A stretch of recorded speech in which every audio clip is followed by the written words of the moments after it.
প্রশংসা সেই আল্লাহর যিনি এই পৃথিবীতে প্রেরণ করে ছেড়ে দেননি জাতা অবস্থায়। তিনি বলেছেন ওয়াহাদাইনাহুন নাজদাইন, আমি তোমাদেরকে দেখিয়েছি দুইটি পথ। অস্বীকার করতে পারবো আমরা? তিনি প্রেরণ করে সৃষ্টি করে এভাবেই শিয়াল কুকুরের মতো ছেড়ে দেয়নি, যেভাবে আমরা যুবকরা এখন শিয়াল কুকুরের মতো রাস্তাঘাটে মদ পান করে বেড়াই, নেশাদার দ্রব্য আহরণে ব্যস্ত, অথবা মারামারি হানাহানি, অথবা আল্লাহ দ্রোহী কাজকর্ম।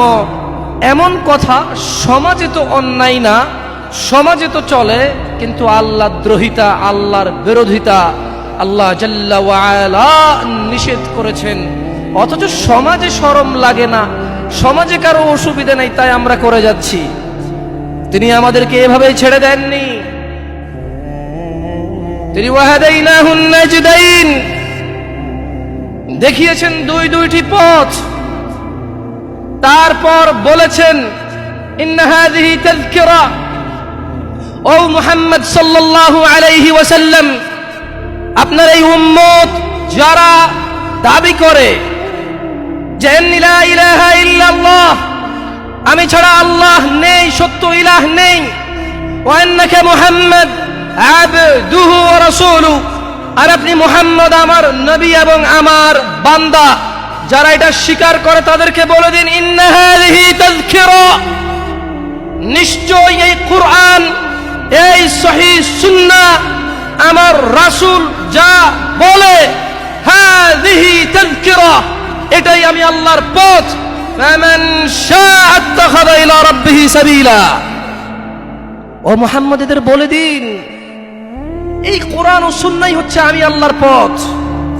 এই দাড়ি রাখা, সালাত আদায় করা, হারাম না খাওয়া, মারামারি না করা, গীবত না করা, সুদ না খাওয়া, দাম্ভিকতা অহংকার না দেখানো, ইন্না হাযিহি তাযকিরা, এটাই আমার পথ। নিম্নমুখী চলাফেরা করা, অবৈধ অশ্লীল কাজে লিপ্ত না হওয়া, মহিলা পুরুষের ভেদাভেদ পার্থক্য করে রাখা, পুরুষ পুরুষের কাজ করবে, মহিলা মহিলার কাজ করবে, পুরুষ নিম্নমুখী নিচের দিকে তাকিয়ে হাঁটবে, মহিলাদের দিকে তাকাবে না, মহিলারা এমন ভাবে চলাফেরা করবে না যে পুরুষ তাকে দেখে আকৃষ্ট হয়ে তার প্রেমে পাগল হয়ে আত্মহত্যা করতে গাছে ঝুলবে। ইয়া নবী, ইয়া রাসূল মুহাম্মদ সাল্লাল্লাহু আলাইহি ওয়াসাল্লাম, ইন্না হাযিহি তাযকিরা, এগুলোই আমার পথ। তো ফামান শাআ আত্তাখাযা ইলা রাব্বিহি সাবিলা, যার মন চায় সে এটা মেনে নেবে। আল্লাহ প্রতিদিন হিসাব করবেন না। আপনারা কি বুঝতে পারছেন ব্যাপারটা? আপনি সুদ খান, ঘুষ খান, চুরি করেন, চামারি করেন, নেতাগিরি করেন, অথবা ডাক্তারি, ইঞ্জিনিয়ারিং যাই করেন, আপনি whoever you are, যাই হন আপনি, আল্লাহ বলছেন লা লা লা লা ফি ইনদিল্লাহি জাল্লা ওয়া আলা ইয়াউমুল হিসাব ওয়া হুয়া ইয়াউমুল কিয়ামা। আল্লাহ সুবহানাহু ওয়া তাআলা প্রতিদিন বিচার করবেন আপনার। আপনি মনে করছেন আপনি এখানে 5 ওয়াক্ত নামাজ চলে গেছে, আপনি পড়েননি, অথচ আপনি জীবিত নিঃশ্বাস নিচ্ছেন, আপনি সুস্থ, আপনি হাঁটছেন, আপনি 8-10টা যুবকের চাইতে ভালো ইনকামও করেন। That doesn't mean Allah loves you. এর মানে এই নয় যে আল্লাহ আপনাকে ভালোবাসে। তিনি বলে দিয়েছেন ইন্না হাযিহি তাযকিরা, এইটা আমার পথ। কুরআনুল কারীম, ওয়া মা ইয়ানতিকু আনিল হাওয়া, এই যে লোকটাকে দেখছো, ইবনে আব্দুল্লাহ, আব্দুল্লাহর ছেলে মুহাম্মদ সাল্লাল্লাহু আলাইহি ওয়াসাল্লাম, এই যে তোমরা ওকে দেখছো, ওয়া মা ইয়ানতিকু আনিল হাওয়া, এ প্রবৃত্তি অনুসরণ করে না, মন গড়া কথা বলে না।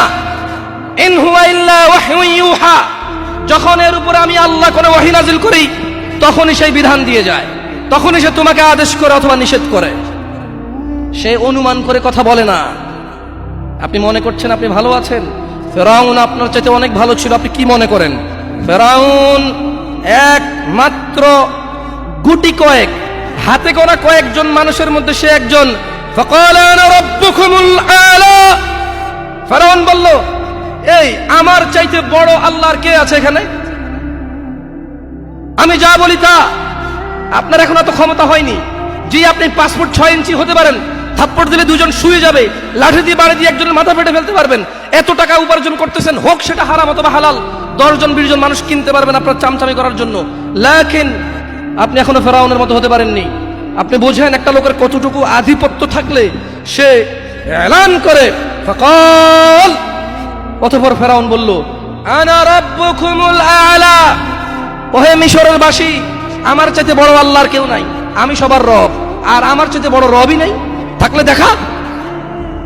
আপনি কি বলেন? আপনি নো ইয়া শিবাব, ইয়া নাস, যুবক ও মানুষ, ইত্তাকিল্লাহা হাক্কা তুকাতিহ ওয়া লা তামুতুন্না ইল্লা ওয়া আনতুম মুসলিমুন।